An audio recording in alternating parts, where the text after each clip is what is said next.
ఆయన ఈ రాష్ట్ర ప్రజల గుండెల్లో చిరలేని స్థానం ఏర్పరచుకున్నారు.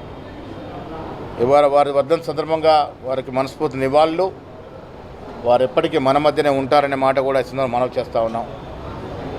ముఖ్యమంత్రి గారి చొరవతో ఇవాళ నిజామాబాద్లో వారి విగ్రహ ప్రతిష్టాపన జరుగుతూ ఉంది. బాధాకరం ఏంటంటే ఏ కాంగ్రెస్ నాయకుడిని ఈ విగ్రహ ప్రతిష్టాపక పిలవలేదు. ముఖ్యమంత్రి చొరవతోనే ఆ స్థలం ఇవ్వడం జరిగింది. ఏది ఏమైనా ఇవాళ రాజకీయాలు మాట్లాడకూడదు, కానీ పరిపూర్ణమైన నిండు నూరేళ్ళు వారు కాంగ్రెస్ వాదిగానే ఉంటాననుకున్నాడు. దురదృష్టవశాత్తు చనిపోయినారు.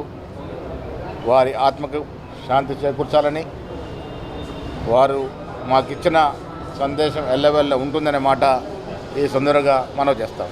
జీవితాంతం కూడా ఆయన కాంగ్రెస్ వాదిగానే ఉన్నాడు.